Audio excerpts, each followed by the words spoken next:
The Martian starring Matt Damon, directed by Ridley Scott, and Project Hail Mary starring Ryan Gosling, directed by Chris Miller and Phil Lord, are two films both based on books by the amazing Andy Weir. In this video, I will be comparing the two, analysing Andy Weir's growth as a writer.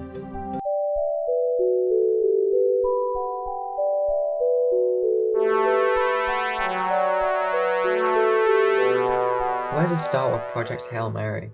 Lord and Miller do such an immaculate job at bringing back hard sci-fi in such a new and refreshing way with its use of practical effects, all puppetry and motion capture, which blows my mind that it's not actually just CGI. It is 1,000 times what hard science fiction needed after big names like Nolan having his way with a subgenre and kind of making it kind of dull.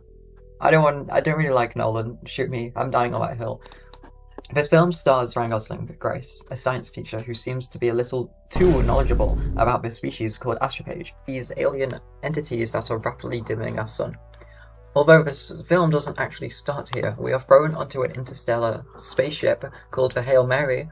Oh my god, that's the name of the film. We have little to no context so far, and I love this. We know exactly the same amount of information as the protagonist, who has just woken up after years with no memory. As the viewers grasp the basic plot, it cuts to Earth, giving us a proper backstory and a true reason why he went to space, as we have been with an unreliable narrative so far.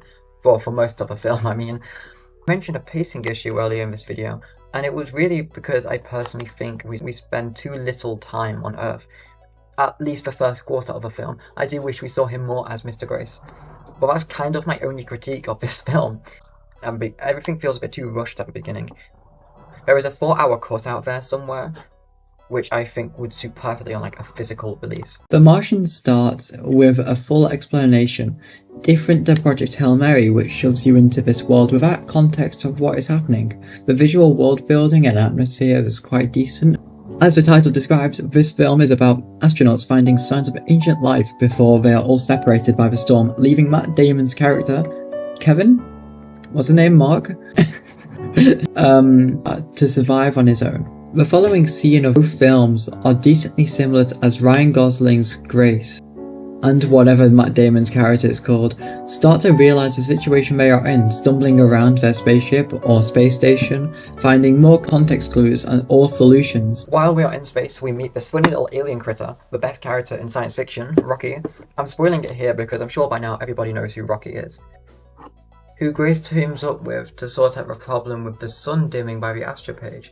Originally, the film did a great job at not letting Rocky to be in any marketing into this film, knowing absolutely nothing apart from Ryan Gosling and pretty practical effects. That's right, this is all practical. On land scenes, which use a wider aspect ratio of 2.12 to 1, the anamorphic lens, which is rotated by 90 degrees.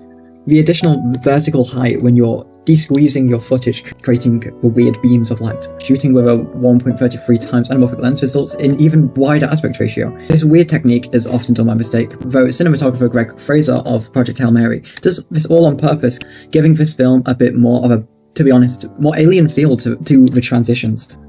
It was also used in another popular film of 2026, The Backrooms. As the film switches between both the drama on Earth and the drama in space, I do think we spend a little bit too much time on Earth in The Martian. I don't find the politics and drama in The Martian as gripping as they are in Project Hail Mary. I'd like to talk about the music choices in this, specifically Sign of the Times by Harry Styles and Two of Us by the Beatles. Quite niche bands, I don't know if you've ever heard of them, but I think this film does quite an amazing job at capturing and conveying the right feelings with these. Sign of the Times seeing much light since its release in 2017, but it was still huge back then. Same with Two of Us, but instead of 2017 it's 1970. But they could have easily picked a song more popular, which would fit the scenes just as well, like Here Comes the Sun, Blackbird, or Lucy in the Sky, for example. But I don't think I would have ever connected the songs to Project Hail Mary while listening to them.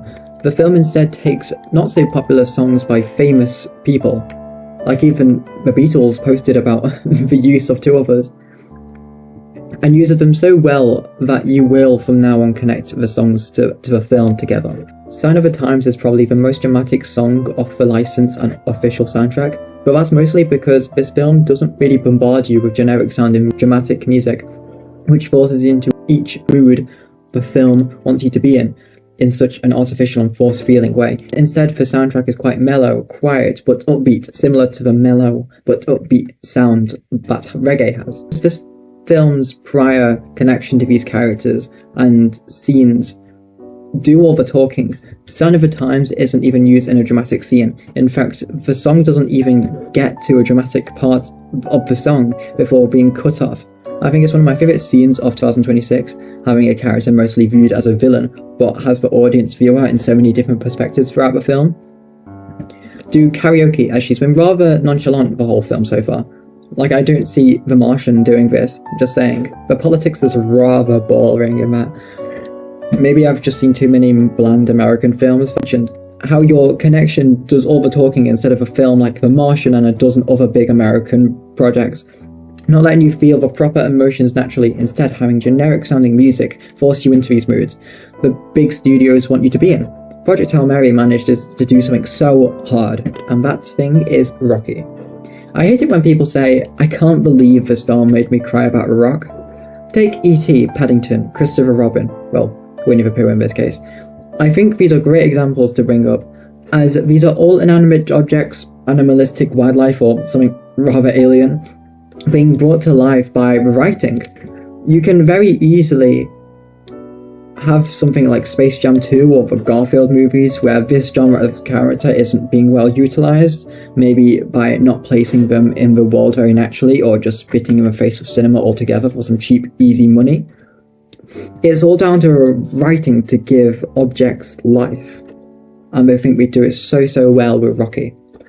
Rocky comes into place telling Grace that his crew members are all dead, and it's something about Rocky that just clicks so easily. I think it's the canny text-to-speech voice, like the warm, weird feeling you get when you're hearing something like one Daisy Bell cover.